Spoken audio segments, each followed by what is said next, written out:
Hola, muy buenas tardes a todos los alumnos. El día de hoy les voy a presentar a nuestra docente. Es la doctora Samantha Salazar. Es Samantha Melissa Salazar Rodríguez Ansúrez. Ella tiene una formación académica como licenciada en médico cirujano por la Universidad Autónoma del Estado de Morelos, con una titulación honorífica.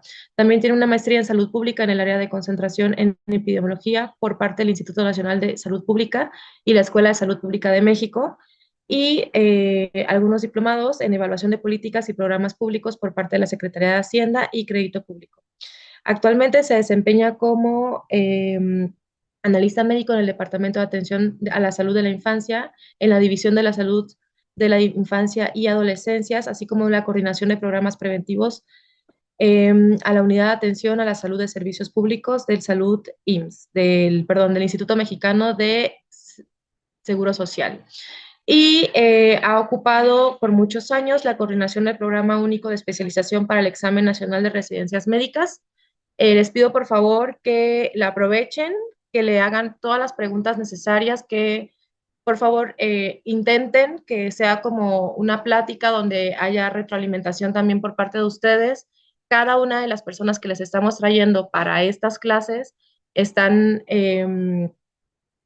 pues están, o sea, las estamos como buscando desde hace tiempo para que también los vean, aprendan de ellos, les hagan preguntas.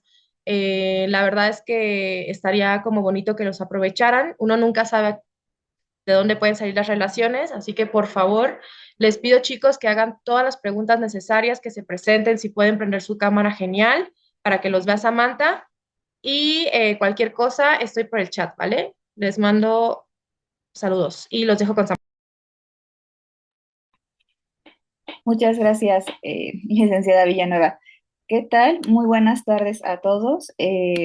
Sean bienvenidos a esta sesión. Yo soy la doctora Samantha Salazar, como ya les comentó la licenciada Villanueva, y el día de hoy me invitaron para que veamos esta clase especial, por así decirlo, que es sobre cómo podemos prevenir el síndrome de burnout en posiciones directivas de instituciones de salud. Tengo entendido que ustedes están en una maestría de alta dirección, entonces me encantaría si pueden hacerme llegar a través del chat o si gustan prender su micrófono. Bueno, su nombre sencillo, qué formación tienen y cuál fue el motivo de estudiar esta maestría.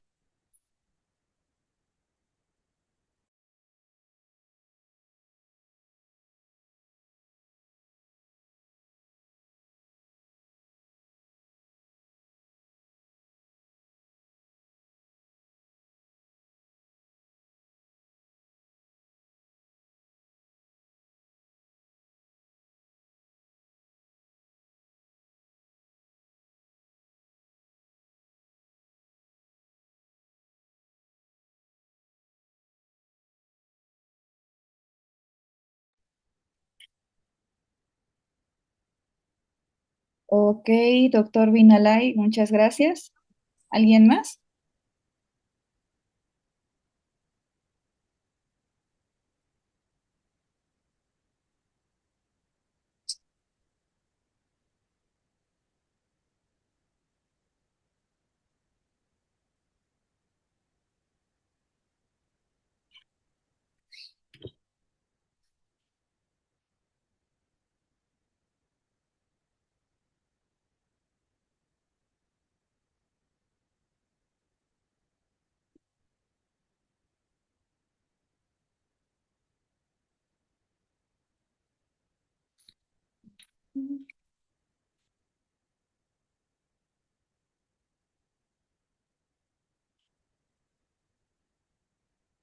Bueno, para el doctor Luna que se acaba de incorporar, les comentaba que me gustaría saber qué formación tiene y cuál fue la razón para tomar esta maestría, como para darme una idea hacia qué, cuáles serían como sus objetivos a mediano plazo, supongo, para ver cómo podemos hacerles todavía más útil esta presentación.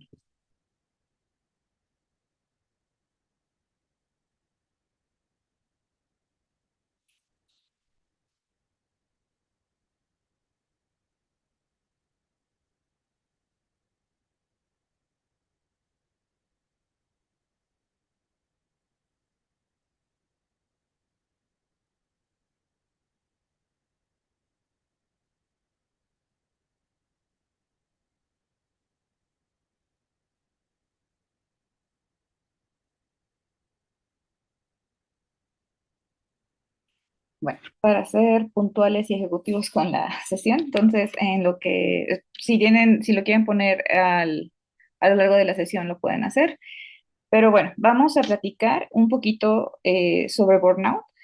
Es un tema, es una entidad muy compleja de abordar rápidamente, ¿no? Lleva unos 50 años más o menos en estudio y sin embargo es una situación que tiene muchísimos aristas y que es, al final depende de muchísimas situaciones que a veces no se concentran nada más en una situación de eh, padecimiento de salud muy orgánico, ¿no?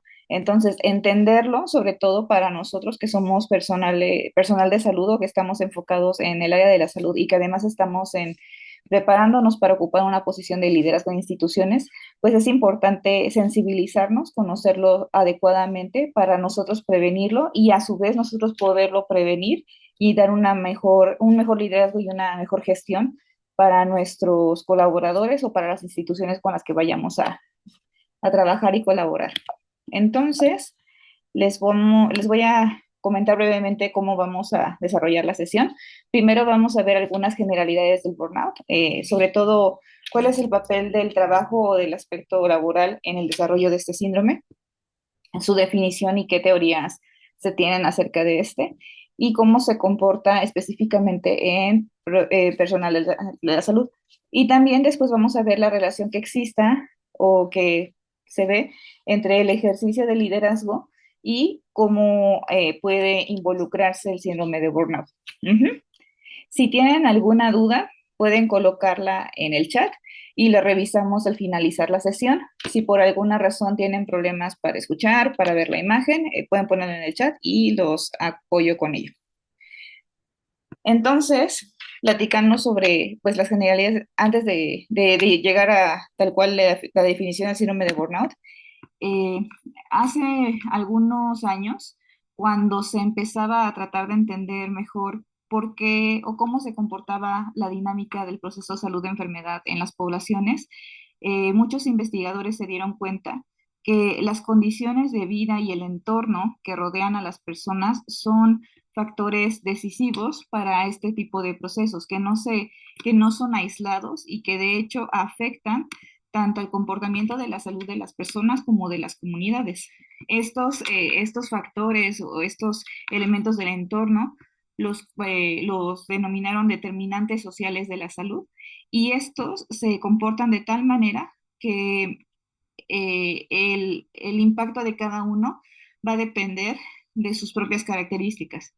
Este es como el esquema con el que ellos pudieron entender cómo se comportan estos determinantes. Los primeros determinantes o los que son más intrínsecos de las personas, pues es la edad, el sexo y factores físicos y genéticos que no pueden ser modificables. Con estos nacemos y con estos venimos determinados. Después vienen los estilos de vida del individuo, las costumbres que tienen sobre higiene, sobre alimentación, sobre descanso, estilos de vida, etcétera. Después vienen las redes sociales y comunitarias, cómo están organizadas sus comunidades, cómo se relacionan con su familia, con sus amigos, con sus compañeros de trabajo, con sus vecinos, etcétera.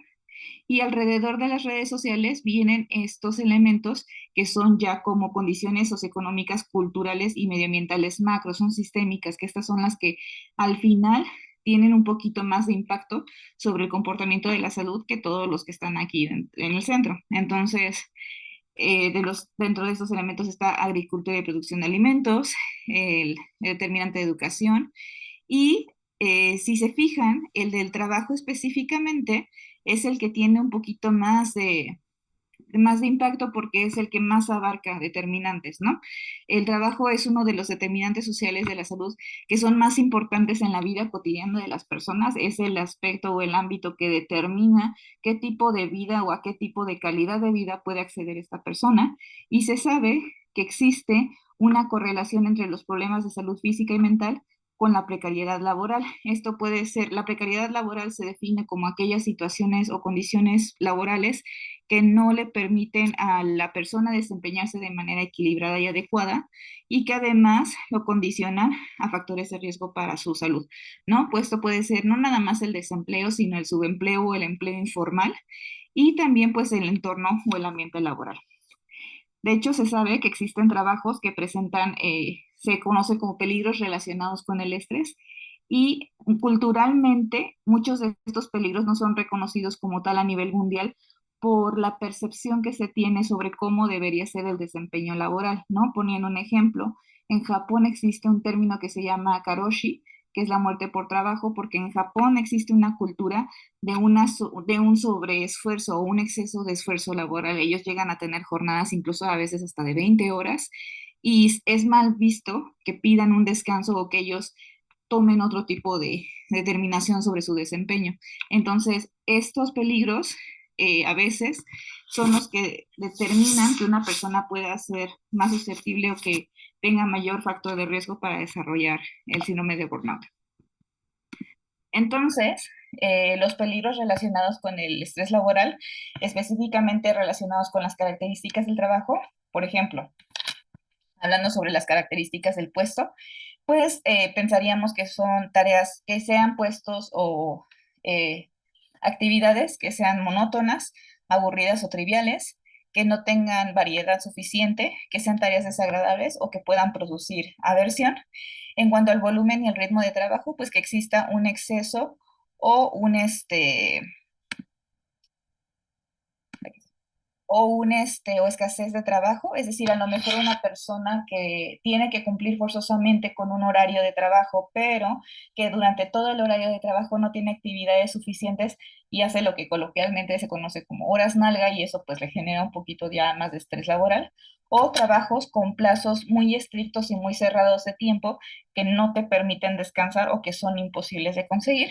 En cuanto al horario de trabajo, pues es un poquito relacionado con esto, que sean horarios estrictos e inflexibles, jornadas muy largas o fuera de un horario de lo que se considera normal, sobre todo para el desarrollo de la vida cotidiana o tomando en cuenta, por ejemplo, los turnos nocturnos, que vamos en contra de los ciclos circadianos, y que sean también horarios imprevisibles, ¿no? Que te puedan modificar la jornada laboral sin previo aviso, sin permitirte adaptarte a ello, y que tengan un sistema de turnos mal estructurados. Y en cuanto a la participación y el control, pues que hay una falta de participación en la toma de decisiones, es decir, que las decisiones sobre cómo debería desempeñarse el trabajo solamente sea tomada por una sola persona sin considerar las necesidades de los demás, que haya una falta de control en el método, el ritmo, el horario y el entorno laboral. Es un poquito, ya con los términos modernos sobre la cultura laboral, se le conoce como micromanagement, ¿no? Son aquellos puestos en los que los líderes o los directivos tratan de seguir demasiado estricto todas las actividades de una persona sin permitirles desarrollar diferentes habilidades o permitirles encontrar una forma apropiada para su persona para poder cumplir el resultado esperado. Y eso es lo que puede generarse, bueno, o puede concebirse también como un peligro relacionado con el estrés laboral. Ahora, en cuanto a los peligros relacionados, pero con el contexto, que no es lo mismo con las características del trabajo, es que, bueno, haya un desbalance entre la relación de la vida familiar y la vida laboral, que tristemente es una situación muy frecuente, no nada más en el personal de salud, sino también pues en América Latina, que las perspectivas profesionales, el estatus y el salario no sean suficientes, no sean equilibrados y no sean adecuados para la posición o para el desempeño de la persona que trabaja, el papel que desempeña esta persona en la entidad, si es tomado en cuenta o no, cómo se, cuál es la calidad de las relaciones interpersonales que tenga esta persona, no nada más con sus compañeros directos, sino a lo mejor pues en donde se desempeñe, o incluso con las personas a las que atiende o a quien se les entrega el servicio, como es el caso de, pues, de nosotros como profesionales de la salud, pues con los pacientes, y cuál es la cultura institucional, ¿no? Cuáles son las directrices o cuáles son las pautas con las que las instituciones se manejan, si tienen una cultura de trabajo en equipo o si tienen una cultura de competencia excesiva, ¿no? De exigencia excesiva, pues esto puede generarse o definirse como peligros. Ahora, ya hablando o entrando, habiendo entendido todo esto, el síndrome de burnout se define como un síndrome de origen multifactorial que se genera por condiciones externas al individuo, es decir, que no tiene nada que ver con algo orgánico o que ya esté determinado en la persona y que se caracteriza por tres componentes. Estos sí son de cajón, sí o sí los tiene que presentar la persona para que pueda ser diagnosticada con síndrome de burnout. Despersonalización, baja realización personal y agotamiento emocional que sean debidos a, en este caso, pues al trabajo o se ha estudiado también que puede presentarse síndrome de burnout en cuidadores, que es como un poquito un homólogo de un trabajo, o en estudiantes, que de hecho, pues técnicamente si bien no se les da un sueldo o no reciben una paga por ello, sí esperan a contraparte de su desempeño como estudiantes, pues acceder a un buen trabajo, una buena formación y pues más o menos tienen el mismo comportamiento, pero esto es lo esencial. Es un síndrome de origen multifactorial que se genera por condiciones externas al individuo, secundario a una exposición prolongada, crónica, al estrés laboral y que se caracteriza por estos tres componentes. Entiéndase, estrés laboral crónico más allá de 6 meses, de manera sostenida, sin que haya tenido atenuantes o alguna situación que lo pudiera a aliviar o aminorar. Este término fue acuñado por primera vez por Freudenberger allá en Nueva York. Él resulta que estaba estudiando medicina y de hecho trabajaba en la morgue con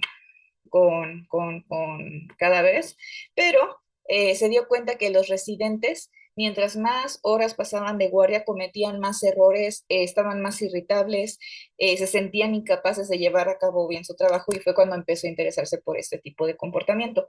Entonces, él decía que el burnout es un esfuerzo extremo que se genera por lograr una expectativa no realista que termina en el agotamiento de recursos físicos y emocionales. Es decir, eh, si lo vemos en las carreras de la salud, pues es ese esfuerzo extremo porque las personas que entran a esta profesión quizás tienen una expectativa muy alta de su desempeño, de su vida profesional, de a dónde va a llegar su vida con esta situación y que al no poderla realizar o al no poderla alcanzar, comienza a haber un agotamiento de recursos físicos y emocionales para desempeñarse, ¿no? Dentro de su ámbito.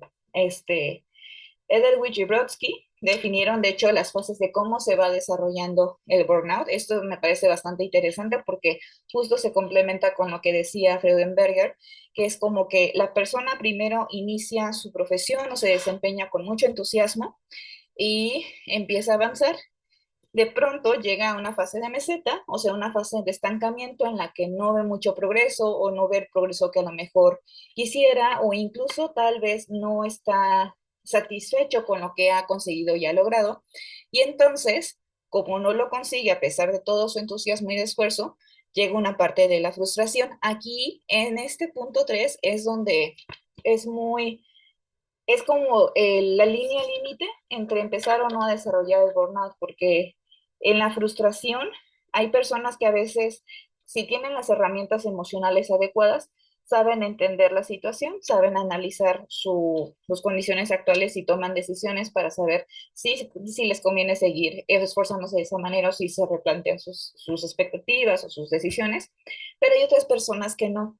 Entonces, al seguir frustrados, o al mantenerse esa frustración y al no poder satisfacer las expectativas que tenían de su desempeño, terminan en la apatía, que es cuando se manifiesta estas tres componentes que están aquí. Una persona apática laboralmente, pues no tiene, se siente lejano o se siente cínico, de hecho en la traducción al inglés le ponen como cynicism, o sea, cínico, contra sus pacientes, contra sus compañeros de trabajo, contra el propio sistema de salud, ¿no? Bueno, en este caso, el sistema educativo para los profesores, ya no le ven sentido a lo que hacen, también tienen una baja realización personal, es decir, sienten que no tienen la capacidad suficiente ni las aptitudes ni las herramientas para poderse desempeñar adecuadamente en su profesión y pues están agotados emocionalmente, o sea, están apáticos, están retraídos, ya no sienten la misma emoción por su profesión. Y después, estos investigadores españoles, bueno, Farber y Montero Marín, hicieron una complementación de este tipo de fases y de estas definiciones para explicar que incluso, además de que se cumplen las fases del desarrollo del burnout, dependiendo del tipo de trabajo o de, dependiendo del tipo de trabajo o dependiendo de la personalidad o de las condiciones y el contexto laboral, que eran los elementos que les explicaba previamente, el burnout se puede manifestar de diferentes variantes, por así decirlo, ¿no? Está el tipo desgastado, perdón, que, bueno, de acuerdo con estos investigadores, es esta persona que trabaja por mucho tiempo, o sea, lleva una carga de trabajo muy excesiva por mucho tiempo, eh, perdón, que además ya no puede seguir con las expectativas o a lo mejor es una persona que se le da una sobrecarga de trabajo por parte de su jefe o de su líder y entonces se ve rebasado y empieza con el burnout. En este caso, aquí es una persona que a lo mejor tal vez no tenía altas expectativas o no precisamente es una persona muy enérgica, pero sin embargo, pues una persona que se le dio demasiada sobrecarga y que no se le permitió desarrollar herramientas o no se le dio espacio para poder satisfacer adecuadamente las necesidades de su puesto. En el caso de los de tipo frenético, esas personas son sumamente energéticas, tienen muchísimo entusiasmo y expectativas por su trabajo, por lo que van a desarrollar en su carrera, y al momento de que no consiguen o las metas que se habían propuesto, si no se dan las cosas como ellos habían pedido, empiezan a desarrollar el burnout. Este es un poquito más como el tipo clásico, que es el que cumple todas las fases del desarrollo. Y por último, está el burnout de bajo desafío. Este es un poquito muy atípico, sobre todo se ven aquellas actividades que, como les comentaba en los peligros de estrés laboral, son actividades monótonas o son trabajos que desempeñan actividades monótonas o desagradables o que no tienen mucha variedad y que entonces hace que esta persona empiece a dejar de sentirse útil o que le pierda sentido a lo que está haciendo, ¿no? De hecho, se ha visto que sobre este tipo de burnout específicamente, pues hemos visto personas que hacen algunas labores que son muy complicadas, personal de intendencia, recolectores de basura o personal que se dedica mucho a los cuidados y que son cosas muy monótonas. Entonces también pueden presentar burnout, aunque no precisamente sean muy frenéticos o que se les haya dado una sobrecarga muy, muy grande. Y esto es importante porque el entender que el burnout se comporta de manera muy dinámica, que es muy dependiente del entorno, del tipo de exposición y de la persona que los padece, nos permite ampliar un poquito más la vista a poder entender que probablemente muchas personas sufran de burnout, aunque no se manifieste exactamente igual como si fuera, por ejemplo, a lo mejor una enfermedad mucho más clásica como la hipertensión arterial, ¿no? O la diabetes que cumplen características clínicas muy específicas y que deben cumplir criterios. Entonces, comprender esto nos permite, una, pues entender todas las partes por las que nos puede dar el síndrome, cómo se puede generar, y dos, pues también tener oportunidades para irlo, si ya no pudimos prevenirlo, al menos poderlo reducir, ¿no?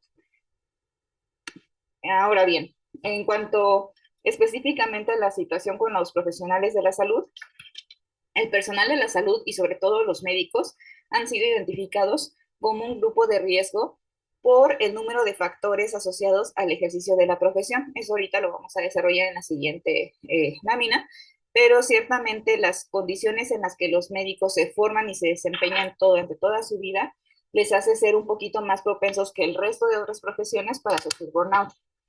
A pesar de que no está muy bien estandarizada la forma en la que se hace el diagnóstico, actualmente la batería más aceptada es la de la doctora Maslach, el Maslach Burnout Inventory Study, bueno, Survey.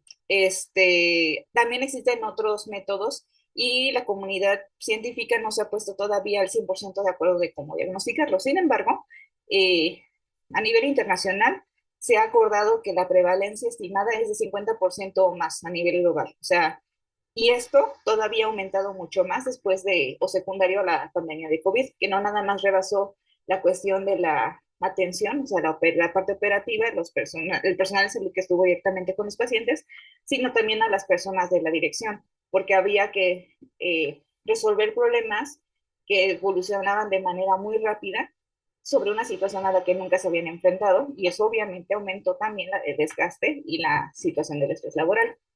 Ahora, de acuerdo con las investigaciones, el estrés laboral y el burnout se han identificado como factores asociados con morbilidad psiquiátrica, sobre todo ansiedad y depresión. Algunos estudios y revisiones sistemáticas también han estudiado la parte de presentar conducta o comportamiento suicida. Y de hecho, para cuando se liberó la CIE-11, que me parece que fue en el 2022, al entrar el burnout a la clasificación de la OMS fue muy específica en que uno, no se debe confundir y no debe ser considerada como un traslape de depresión o de ansiedad o de alguna otra patología para no invisibilizarlo, porque esta va a corresponder directamente a la exposición, en este caso, al estrés laboral, ¿no? Para que esto también nos quede muy claro. Ahora, ¿cuáles son aquellas condiciones que son parte del ejercicio de la profesión de salud que nos hace ser más propensos o que nos pone en riesgo de desarrollar burnout? En primer lugar, pues la carga laboral, ¿no? Es bien sabido que sobre todo con sistemas de salud muy colapsados, es decir, donde los recursos humanos son muy superados por la demanda de personas que necesitan atención, pues la carga laboral aumenta y eso obviamente hace que empiece, pues no nada más la fatiga física, sino el problema del no descanso y de los periodos de dejar de estimularse con el trabajo y con el entorno, ¿no? También las profesiones de la salud son profesiones que tienen muy poca tolerancia al error por la magnitud de lo que estos errores representan. Es decir, una persona, si comete un error, a lo mejor es un comentario o una comparación un poco que parecía ilógica, pero pues técnicamente sí es así. Si una persona hace un error en un dibujo, en un trazo, pues bueno, es un dibujo, un trazo, pero no se compara a las personas que tienen que atender a una persona porque a veces el cometer un error puede hacer que se lesione algún órgano, se haga alguna iatrogenia, alguna mala administración de medicamento, alguna mala realización de algún procedimiento y puede poner en peligro la vida del paciente. Y esta poca tolerancia al error hace que el nivel de exigencia y de perfeccionismo aumente en unas personas que tienen una carga laboral excesiva y que a veces no tienen suficiente descanso para evitar cometer estos errores. Ahora, casi todas las profesiones de la salud tienen mucha expectativa, tanto propia como de terceros, tanto en estatus como en realización personal. Esto hace que al no cumplir estas expectativas, pues pasemos a los fenómenos que previamente yo ya les había estado comentando. Y también, pues es una profesión que está en constante exposición al dolor de otras personas, incluso actualmente a situaciones de conflicto, ¿no? Hemos visto y hemos sabido de pues todas las demandas médicas que existen, que a veces ni siquiera se trata de una mala praxis y el problema de la sobreexposición de redes sociales y el amarillismo con los medios de comunicación, pues es que eso nos vuelve vulnerables a tener estas situaciones de conflicto con los pacientes, que a final de cuentas pues son las personas a las que les damos el servicio, pero a su vez pues son las personas que luego no es tan fácil de trabajar con ellos precisamente por esta situación tan álgida, ¿no?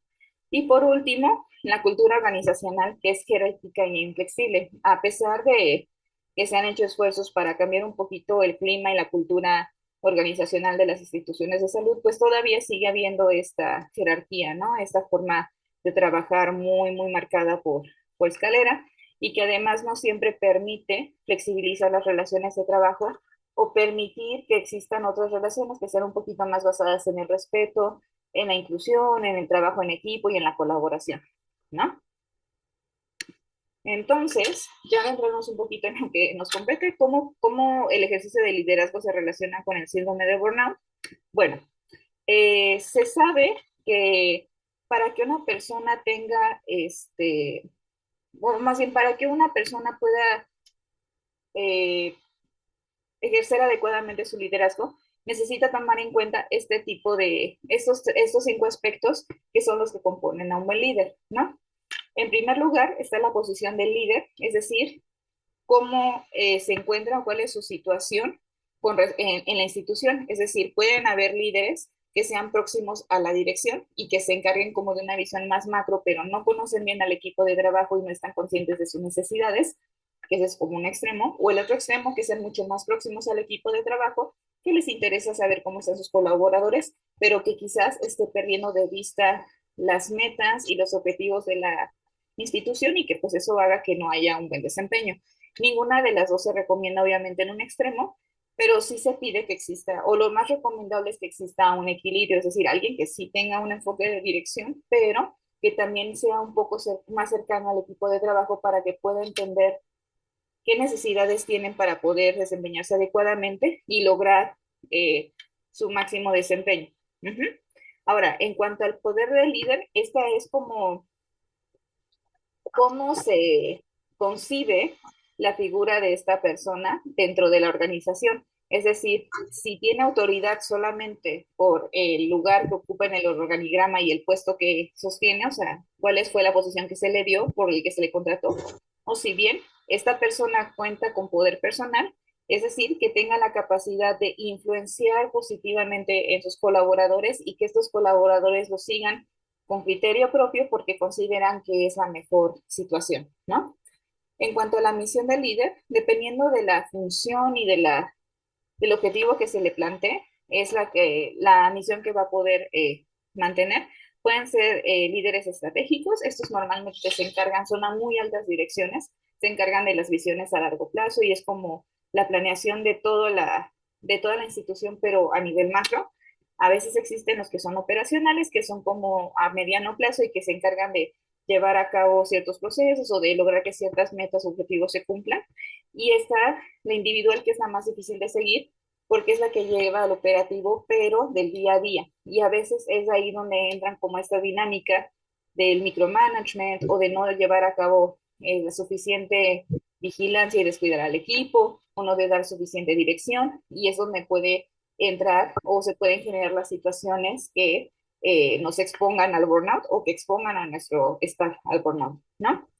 En cuanto a las actividades de líder, es importante que uno como directivo o uno como líder de trabajo entienda que cuando plantea objetivos para su equipo, que sean objetivos sencillos, que sean muy concretos, que puedan ser compartidos, es decir, que no nada más sean mis objetivos porque yo lo considero correcto, sino que esto es una opinión compartida durante mucho tiempo y con toda mi organización o por lo menos con mi equipo de trabajo, que sean negociados, ¿no? Que si existe alguna propuesta de otra persona del equipo de trabajo se pueda valorar y se pueda admitir si consideramos que es pertinente, que sean posibles de realizar, que sí sean alcanzables, que sean claros, que todo el mundo los pueda entender para que los puedan llevar a cabo o los puedan alcanzar, que se puedan medir y evaluar y que sean de utilidad, que no sea una actividad que, ok, cumple todo esto, pero realmente no me representa nada para mi proyecto, para el programa que me dejaron, para el departamento, pues no tiene ningún sentido, ¿no?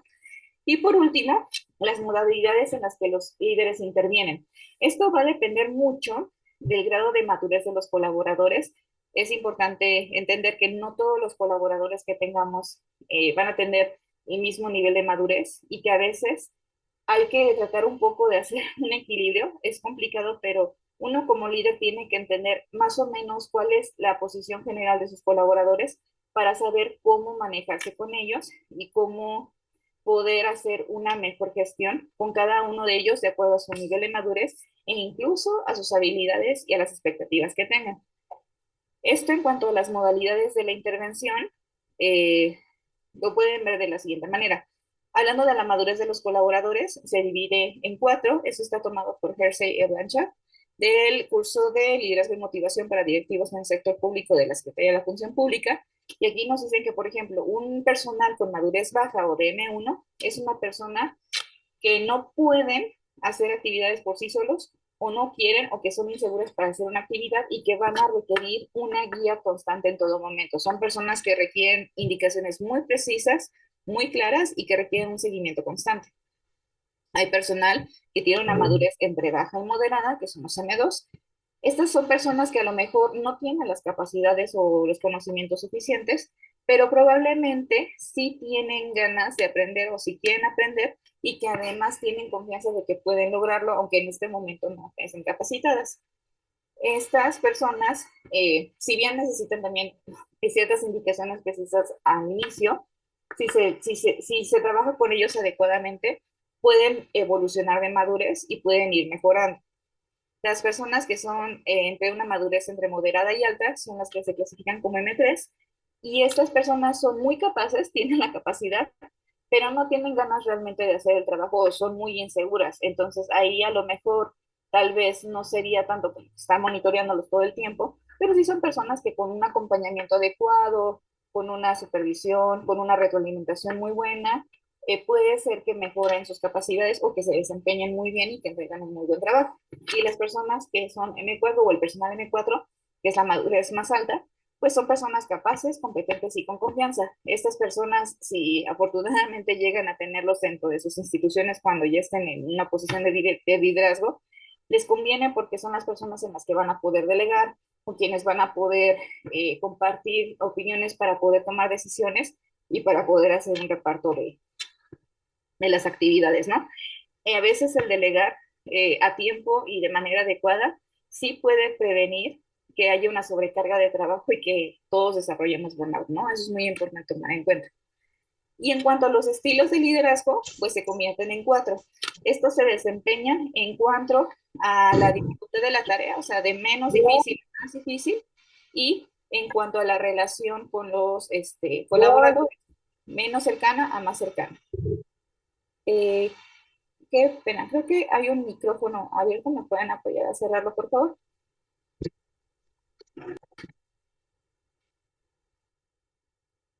Muchas gracias.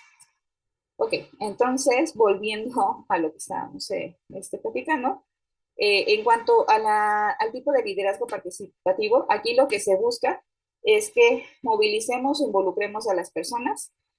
El objetivo es que los colaboradores sean socios del proyecto o del objetivo, y esto lo que va a generar es que se comprometan a sus labores, ¿no? En el de persuasión, aquí se trata de acompañar o de formar a las personas que van a estar trabajando, es decir, que los colaboradores se adhieran a la dinámica en la que estamos trabajando, y esto lo que va a generarles es confianza para seguirse desempeñando. En los que se delegan, la función es sobre la responsabilidad, o sea, darles responsabilidades y que ellos puedan concebirse como responsables para que puedan desarrollarse adecuadamente y para que puedan aportar pues el alcance de objetivos para la institución. Y en los que tienen que dirigir u ordenar, pues la función es estructurar, es decir, nada más darles organización, que sean operacionales, que puedan cumplir con actividades, y esto les ayuda a generar un poquito más de seguridad y que puedan ir como avanzando, ¿no? Entonces, de acuerdo con Hershey, de acuerdo con el nivel de madurez, es el estilo de liderazgo que se recomienda para esas personas para poder llevar a una buena gestión, ¿no? Entonces, si tenemos personal de madurez baja, pues lo más recomendado es dirigir u ordenar para que ellos puedan seguir indicaciones precisas y puedan llevar a cabo sus funciones para que sean de utilidad. Las personas entre madurez, entre baja y moderada, lo más recomendado es tener un liderazgo persuasivo en el que los podamos en el que los podamos acompañar o que los podamos formar y que les podamos generar confianza para el desempeño de sus actividades. En el de madurez, entre moderada y alta, que los hagamos partícipes y que puedan sentirse responsables. Y en el de madurez alta, como ya les había comentado, pues lo más recomendable es darles amplitud, ya que son muy capaces, tienen muchísima iniciativa, tienen todas las habilidades y la confianza para hacerlo. Entonces, es como un ganar-ganar delegar con estas personas, ¿no? Y bueno, por último, pues llegamos ya al punto de cómo funcionan esto de las intervenciones, cómo se previene el burnout, cómo se entiende esto. Las intervenciones, debido a cómo se desarrolla o dónde se desenvuelve el burnout, están organizadas en tres niveles. De lo macro, o sea, organizacionales, es decir, aquí ya entrarían tomas de decisiones que afecten a toda una institución para mitigar el burnout. Estas son un poquito más difíciles de conseguir porque son sistémicas, requieren mucho de la voluntad política, sobre todo en instituciones públicas. En las privadas, pues no tanto de lo político, pero sí de los intereses de las personas que son las que capitalizan a esta institución. También hay intervenciones que son grupales, que a lo mejor se pueden diseñar para un equipo de trabajo específico, para alguna área, para algún departamento, y pues que son individuales. Estas están enfocadas en darles herramientas directamente a las personas para que puedan reconocer y hacer más consciente cómo se comporta el burnout y que poco a poco en su vida vayan metiendo cambios, tanto cognitivos como de actividades, que les permitan, si no prevenirlo, por lo menos reducirlo o sobrellevar, ¿no? Y las estrategias más conocidas son, pues, sobre todo a nivel grupal e individual, las técnicas de mindfulness. Esta técnica se conoce como poner, o sea, como estar presente en este momento sin pensar en otras cosas, ¿no? Es como, es decir, en este momento yo me concentro en respirar, no existe el trabajo, no existen mis deudas, no existe mi familia, no existe nada, es un tiempo para mí, estoy concentrado en el aquí y en el ahora, y eso hace un poco que baje la carga emocional. Es bastante buena, no es efectiva al 100% y depende de mucho de los cambios, tanto grupales como organizacionales, pero pues para nivel individual es bastante efectiva y sí le ha ayudado a muchos profesionales. De hecho, hay metaanálisis y revisiones sistemáticas que demuestran que sí tienen un impacto en la reducción del burnout. En cuanto a las técnicas cognitivo-conductuales, pues son herramientas para ser más conscientes a los profesionales de la salud de en qué posición se encuentran, cómo están trabajando, si están cometiendo a lo mejor sesgos cognitivos o errores de pensamiento que los predisponen a seguir desarrollando el síndrome o a estarlo exacerbando. Y pues las organizacionales, que son las que son un poquito más difíciles de conseguir, es sobre el ajuste de horarios o la reducción o la distribución de la intensidad de la carga laboral. Como les comentaba, yo entiendo que a veces al estar en posiciones de liderazgo no todas las decisiones dependen de uno y son las más difíciles de conseguir, pero ciertamente, y eso es lo que sí me gustaría que se llevaran, el, el generar un buen liderazgo o el tratar de llevar un buen liderazgo a pesar de la situación, las situaciones de adversidad que puedan enfrentar sus equipos de trabajo, pueden ayudarles a sobrellevarlo, a generar resiliencia y a lograr sus objetivos. Sé que es un tema muy complicado, el síndrome de burnout, como les comentaba, depende de muchas cuestiones que se salen del control de una sola persona, pero si nosotros como futuros líderes o como futuros jefes de instituciones tenemos esto en la conciencia, tal vez podamos hacer una mejor gestión de nuestros equipos de trabajo, de nuestras instituciones y empezar a fomentar poco a poco esta cultura más orientada hacia los resultados, hacia las personas, en lugar de los procesos, que es lo que se ha visto que tiene un poquito mejor no nada más de impacto y de mejora en el desempeño de las instituciones, sino también en el desempeño de sus colaboradores. Entonces, no sé si hasta aquí tengan alguna duda, algún comentario.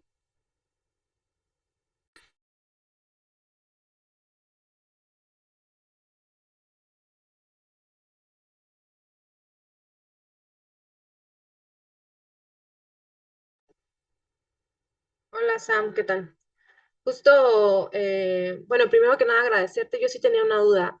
Por ejemplo, estaba viendo al final de de la última diapositiva que estabas dando como un kit de herramientas, ¿no? Tú, por ejemplo, que has estudiado este tema, ¿cuánto considerarías que habría que hacer una evaluación en un equipo? O sea, ¿cada cuánto tiempo, más bien esa es la pregunta, cada cuánto tiempo considerarías que es pertinente que se haga una evaluación del equipo del trabajo para considerar que no tengan este burnout en las labores? Ok, buena pregunta.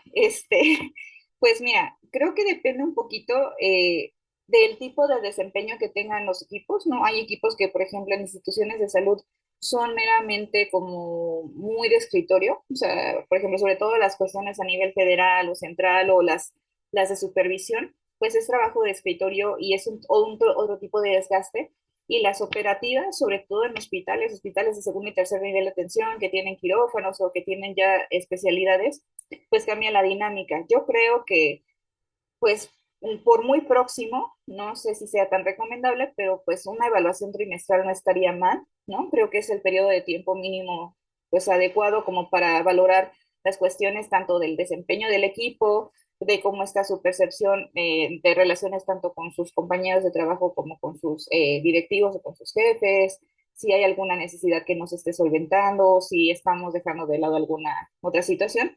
Pero si no es este trimestral, pues podría ser por cuatrimestre o semestral, que son más o menos como los periodos en los que vamos viendo, a lo mejor si alguna persona o algún jefe tomó una nueva decisión de desempeño, pues hay que dar un tiempo suficiente en lo que se aprende la nueva indicación, en lo que se adapta y vemos si realmente funciona. Entonces yo creo que esa sería la recomendación, entre 3 a 6 meses, dependiendo de las necesidades del equipo o de la institución. Buenísimo. No sé si alguno de los chicos quiere escribir, si no quiere hablar en el chat, alguna duda que tenga sobre este tema.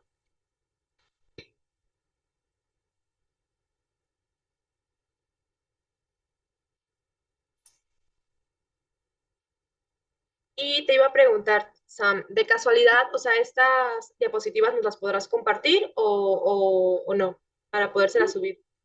Sí, sin tema, con gusto se las hago llegar.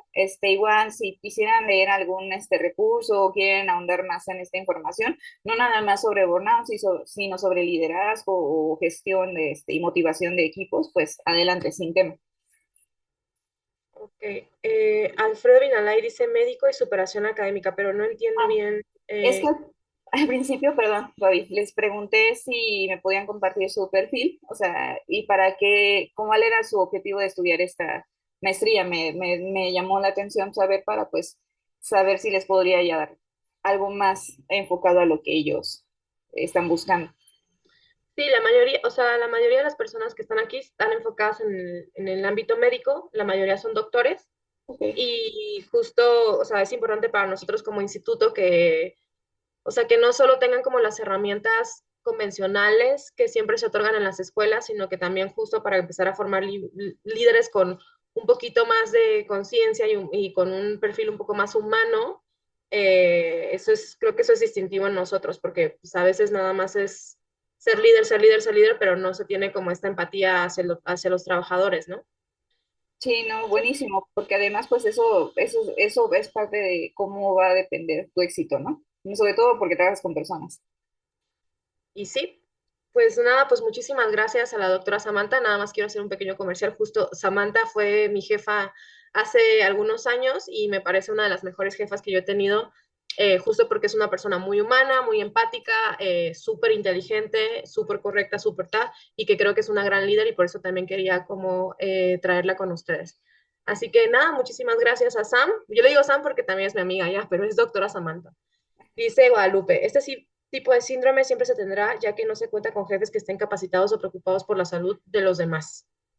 Híjole, sí, doctora Ortiz, la verdad es que tristemente, como les comentaba, como este es un síndrome que depende mucho de cuestiones sistémicas, que son determinantes muy, muy grandes de abarcar, que requieren cambios muy, muy, muy grandes y que requieren de voluntad política, está muy difícil, pues por lo menos erradicarlo, ¿no? Lo que tratamos de hacer es de ir generando conciencia de poco a poco y a lo mejor si les damos las herramientas suficientes tanto a nivel de directivos como de gestión individual, pues podamos un poquito hacer la balanza, ¿no?